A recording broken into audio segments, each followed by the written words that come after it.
نبی پاک صلی اللہ تعالی علیہ وسلم کی زندگی میں بہترین نمونہ عمل ہے. بہترین. اگر کوئی شخص ایک خوبصورت ترین زندگی ترتیب دینا چاہے اور وہ محسوس کرے کہ زندگی باوقار بھی ہو، حسین بھی ہو، سکون والی بھی ہو، اور زندگی اس طرح کی ہو جس میں میری وجہ سے کسی کو تکلیف بھی نہ پہنچے، اور زندگی اس طرح کی ہو کہ میری وجہ سے کسی کا فائدہ بھی ہو جائے، اور زندگی اس طرح کی ہو کہ میرا وجود بیکار نہ ہو، میری صلاحیتوں کو زنگ نہ لگے، میں کچھ کر جاؤں، کچھ کر گزروں، زمانے کو کچھ دے جاؤں، ملت کے لیے، قوم کے لیے، وطن کے لیے، مذہب کے لیے، دین کے لیے، عقیدے کے لیے کوئی خدمات سر انجام دے جاؤں، میں کچھ نظریات میں بلندی پیدا کر جاؤں، میں کچھ کر جاؤں.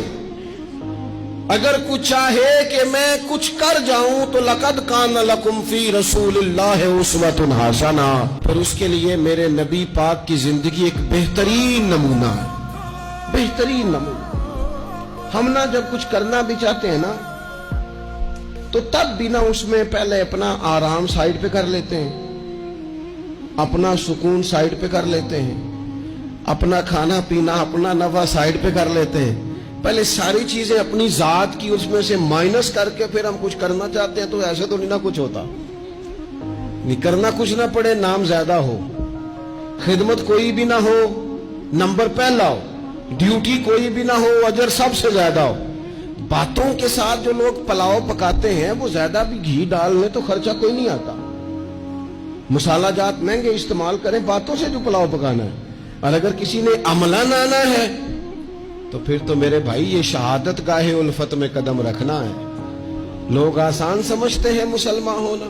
آپ تھوڑا سا اس آیت مقدسہ کا پس منظر سمجھیں گے. یہ آیت نازل کب ہوئی؟ یہ آیت نازل ہوئی ہے غزوہ خندق کے موقع پر. سارے عرب قبائل جمع ہو کے یک بار کی انہوں نے حملہ کر دیا مدینہ طیبہ. اور زمینی حقائق یہ ہیں، اندر کی صورتحال یہ ہے کہ یہودی جو بڑی دیر سے معاہدہ کیے ہوئے تھے مسلمانوں کے ساتھ، انہوں نے معاہدہ بھی توڑ دیا.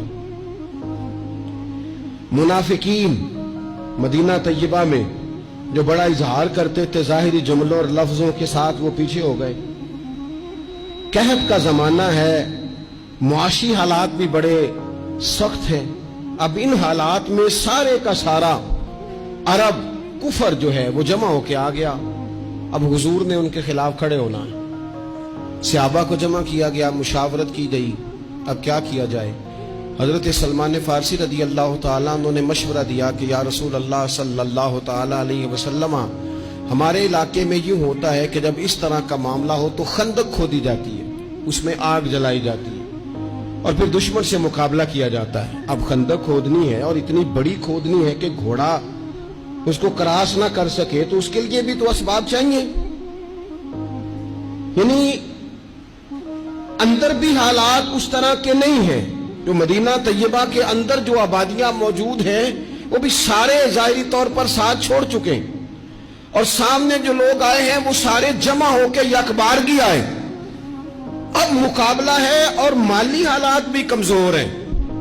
حضور نے فرمایا کھودو بھائی خندق. کیا غریبوں کے بچے صرف دکھ اٹھائیں گے؟ مسکینوں کے بچے صرف دنیا میں دکھ اٹھائیں گے؟ حضور نے لوگوں کی اس بات کو غلط کیا.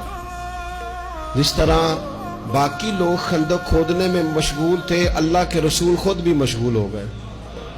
لوگ جیسے اندر سے مٹی اٹھا اٹھا کے خندق سے باہر لاتے تھے، نبی کریم بھی اٹھا کے باہر لاتے تھے. جتنی محنت دوسرے کر رہے تھے حضور اس سے ڈبل کر رہے. بلکہ صحابہ فرماتے ہیں درمیان میں کچھ ایسی چٹانیں آئیں جو ہم سے نہیں ٹوٹتی تھی، تو حضور نے فرمایا مجھے دونا تھوڑا، مجھے دونا اوزار، میں تمہیں توڑ کے دیتا ہوں. حضور نے باقاعدہ عملاً اس میں کام کیا.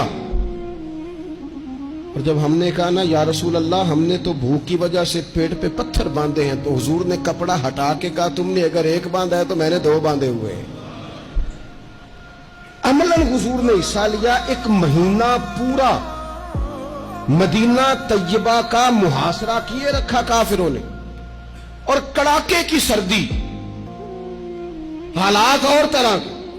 ان سارے حالات میں یوں ڈٹ کے میرے رسول کریم نے مقابلہ کیا.